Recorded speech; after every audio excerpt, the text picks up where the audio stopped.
Boa noite! Hoje nós vamos apresentar o trabalho sobre a economia de Francisco e o relatório Lugano. Nosso professor orientador é o Marcos Nascimento. Os integrantes do grupo são o Alexandre Júnior Lacerda Araújo, Ana Flávia de Araújo Oliveira, Cássio Neves, Martins Júnior, a Isabela Duarte Pedra de Souza, a Jennifer Lohane Rezende Santos, o Luiz Fernando Oliveira Figueiredo e o Pedro Arthur Dias Campolina. Irá ser apresentado no decorrer do trabalho a introdução, a discussão à economia de Francisco, a discussão à relatório Lugano, articulações ao temas, as referências e a conclusão.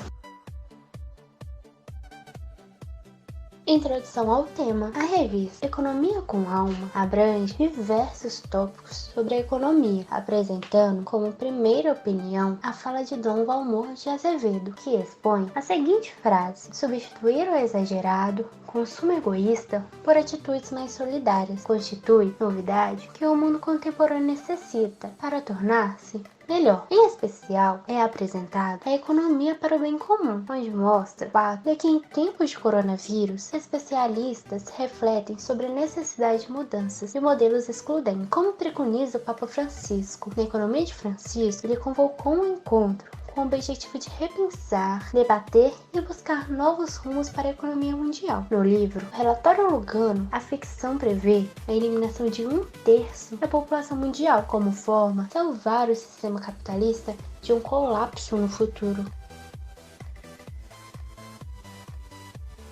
Discussão do autor e economia de Francisco. Segundo Dom Valmor Oliveira de Azevedo, apesar dos avanços científicos e tecnológicos, a civilização contemporânea não consegue resolver o cenário de desigualdade proporcionado pelo consumismo exagerado e egoísta de um modelo econômico injusto. Podemos ver isso na prática em todas as cidades do país. Alguns esbanjam, enquanto outros vendem o que tem no almoço para comer na janta. Portanto, assim como Dom Valmor, apoiar o Papa Francisco na busca de um novo modelo econômico menos individualista e mais solidário é o caminho mais humano a se tomar. Edson Cruz relata um estudo do Programa Nacional das Nações Unidas para o Desenvolvimento, informado que antes da pandemia do coronavírus, 21,3% da população, ou seja, 1,3 bilhões de pessoas viviam em pobreza. No Brasil, 23 milhões fazem parte do que vivem em pobreza. Podemos ver a enorme desigualdade econômica quando se observa que na virada para este século, 10% das famílias mais ricas do mundo concentravam 85% do patrimônio mundial. O PIB mundial totaliza 85 trilhões de dólares, e sendo 7,6 bilhões a população mundial. Isso equivale a dizer que cada família de 4 pessoas poderia viver com mais de 15 mil por mês. Segundo o professor Flávio Constantino Barbosa, do Instituto de Ciências Econômicas da PUC Minas, construir mecanismos e instituições para minimizar a pobreza, a desigualdade e a exclusão deve ser um objetivo daqueles que buscam prosperidade. O professor Jaime, do Centro de Economia do Desenvolvimento Humano, diz que a desigualdade poderia diminuir se as políticas para a primeira infância existissem em todos os governos. Assim, famílias que investissem na educação dos filhos formariam indivíduos com melhor saúde, melhor desempenho escolar e melhor envolvimento em crimes. Com os números gritantes da desigualdade mundial e o rumo da economia, o Papa convocou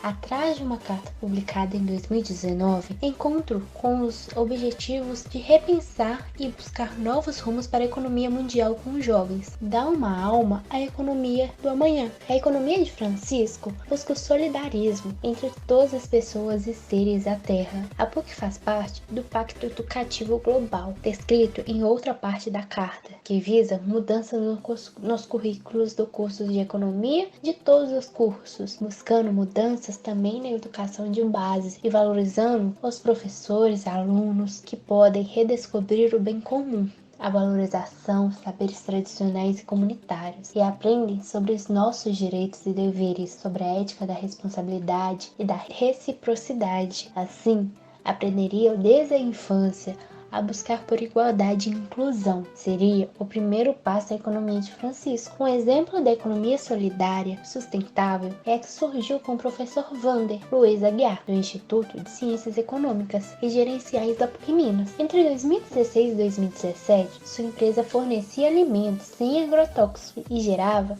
emprego e renda e cuidava do meio ambiente. No entorno capital, a vantagem do modelo do professor é que, com baixos investimentos, cerca de R$ 300 por participante, o consumidor terá cestas orgânicas que custariam no mercado pelo menos o dobro do valor. O Brasil, por exemplo, possui muitas riquezas ambientais, mas sua população é pobre devido à má gestão dos recursos. Consequentemente, o maior desafio para o desenvolvimento da economia de Francisco é criar um ambiente para o surgimento de um modelo de crescimento mais justo, que leve em consideração de que os recursos naturais são finitos. Por isso, não basta preservar o meio ambiente, ela precisa se recuperar. Portanto, a população global deve estar ciente dos riscos cometidos relacionados à concentração de riquezas e à exploração dos recursos. Discussão da autora em relatório Lugano. O comentário de Muller volta com força total à mente quando se lê o último livro de Susan George, publicado na França. O relatório Lugano mostra que a lógica da solução final não se dissolveu com o fim dos campos de concentração. Muito ao contrário, ela está aí, mais atual do que nunca, maquinando a estratégia neoliberal implementada em escala planetária. A aproximação pode parecer abusiva, mas não é. Muller sabia que a estratégia nazista de aceleração total, tanto econômica quanto técnico-científica, obedecia ao princípio da seleção, isto é, do direito do mais forte. George sabe que a estratégia neoliberal repousa sobre esse mesmo princípio, ao colocar a mesma questão totalitária. Quem tem o direito de sobreviver, quem está condenado a desaparecer. Ambos odeiam e combatem a seleção porque ela conduz ao genocídio. Susan George percebeu o caráter genocida implícito na estratégia global do neoliberalismo quando, constatando que o sistema atual é uma máquina universal de destruição do ambiente e de produção de perdedores, procurou colocar-se na posição daqueles que mais lucram com ela e descobriu que eles estavam inquietos. O presidente do Banco Central dos Estados Unidos, na época, Alan Greenspan, se inquietava com a exuberância irracional do mercado. O mega investidor George Soros se inquietava com os excessos do capitalismo. O principal economista do Banco Mundial se inquietava com o impacto e a severidade dos programas de ajustes estruturais nos países pobres. O diretor responsável pela economia mundial do Banco Morgan Stanley se inquietava com o impiedoso confronto pelo poder entre o capital e o trabalho que se anunciava. E muitas pessoas se inquietavam com a polarização social e o desmoronamento do ambiente. Entretanto, ninguém parecia fazer a ligação entre todos os aspectos dessa situação, pelo menos em público. Se fosse tão rica e poderosa quanto eles, pensou então George, daria tudo para obter uma perspectiva do processo global traçada sem complacência, já que, por uma questão de sobrevivência, os senhores da Terra precisavam de um diagnóstico do sistema e de recomendações para assegurar o controle de sua evolução futura. Ora, se tal estudo existisse, seria feito por esses policy intelectuais, que transitam entre as universidades de prestígio e as altas esferas governamentais. É muito provável que tais análises existam, mas elas, evidentemente, jamais vieram a público. George decidiu então escrever o que precisava saber, se fizesse parte do seletíssimo clube que decide a estratégia de sobrevivência da classe expressa. E, para poder escrever, concebeu um recurso literário extremamente instigante. Imaginou que alguns incógnitos membros da elite global encomendaram a um grupo de trabalho formado por especialistas de todas as ciências humanas um estudo sigiloso destinado a definir os dados estratégicos que permitirão manter, desenvolver e reforçar o domínio da economia capitalista liberal de mercado e os processos que o termo globalização resume de modo eficiente. Reunido em Lugano, pacato e belo refúgio suíço de milenários, o grupo de trabalho teria então elaborado seu diagnóstico. Articulações do tema com o que foi abordado na disciplina. O tema aborda principalmente as questões da economia, uma nova proposta, o que traz um grande enfoque para as questões socioeconômicas, a desigualdade social que está muito presente na realidade brasileira e mundial. Além disso, questões espirituais, sociais, humanas, ambientais, etc., provocando também uma reflexão sobre o sistema capitalista e toda a bagagem econômica e social que ele traz. Tudo isso que foi abordado leva a uma reflexão sobre um mundo mais humano e voltado para o ser humano, que respeite o meio ambiente e tudo o que o compõe, um mundo que gere vida e não apenas no sentido literal da palavra, mas também de uma forma mais profunda e de certa forma espiritual, humana e respeitosa. Uma referência ao tema. Podemos relacionar o texto A Solução Final Capitalista com a teoria neo-malthusiana, afirmando que a situação de pobreza e miséria dos países subdesenvolvidos é culpa do acelerado crescimento populacional. Seus adeptos, ao contrário de Malthus, defendiam a estabilidade populacional, não pelo aumento das taxas de mortalidade, mas sim pela redução das taxas de fecundidade. Outra referência ao tema.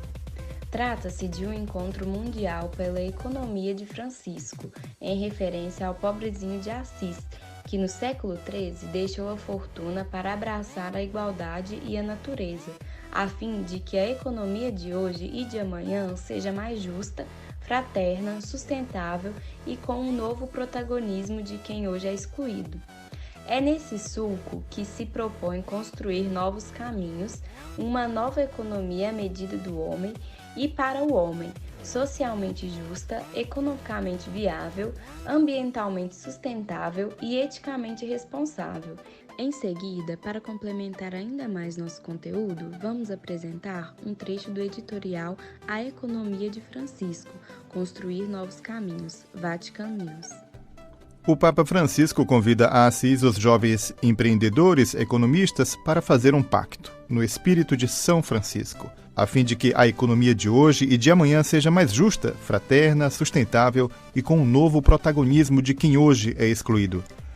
Neste pacto, a construção de novos caminhos buscando a solução dos problemas estruturais da economia mundial. Para isso, é preciso questionar as leis econômicas que produzem desigualdade e exclusão, compreender que elas são fruto de decisões políticas e que, portanto, podem ser questionadas e transformadas. Trata-se de construir uma nova economia à medida do homem e para o homem. Em síntese, o objetivo do Santo Padre é que tenhamos no mundo uma economia socialmente justa, economicamente viável, ambientalmente sustentável e eticamente responsável. Ao convocar o evento, Francisco declarou que não há razão para se ter tanta miséria. Precisamos construir novos caminhos. Efetivamente, no mundo não faltam recursos nem dinheiro. O que há é falta de justiça e de partilha. Hoje, 1% da população mundial detém mais riqueza do que os restantes 99%. O planeta produz alimentos suficientes para 11 bilhões de pessoas. A população mundial hoje é de 7,6 bilhões de seres humanos. No entanto, 851 milhões de pessoas passam fome, diz a FAO, Organização das Nações Unidas para a Alimentação e Agricultura. Falando a economistas, ministros das finanças e banqueiros, Francisco constatou que o mundo é rico e, todavia, os pobres aumentam ao nosso redor e que o nível de riqueza e de técnica acumulados pela humanidade pode e deve acabar com a pobreza. No amplo e articulado discurso em que tratou de vários temas, o pontífice ressaltou que a principal mensagem de esperança que desejava partilhar com os participantes daquele encontro era exatamente este: que se trata de problemas resolvíveis e não falta de recursos.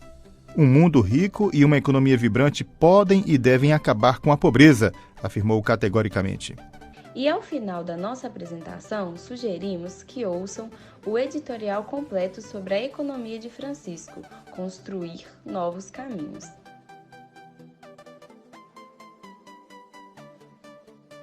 Conclusão. Pode-se perceber, ao longo do que foi apresentado na revista Economia com a Alma, que diversos tópicos sobre a economia foram abordados. A desigualdade financeira, ambiental e ética é visível no dia a dia da sociedade. Com o intuito de melhorar, o Papa criou a Economia de Francisco a fim de buscar o solidaríssimo. A estratégia neoliberal implementada em escala planetária nos permite retornar e entender que este problema ocorre há muitos anos. A teoria neomalthusiana afirma que a pobreza e a miséria vêm crescendo em decorrência ao acelerado crescimento populacional. Entretanto, a economia de Francisco se propõe a construir novos caminhos mais justos, fraterna, sustentável e economicamente viável. E essas foram as referências utilizadas para a realização do nosso trabalho. Estaremos à disposição para esclarecer quaisquer dúvidas que forem surgidas. Tenham uma boa noite e agradecemos a atenção de todos.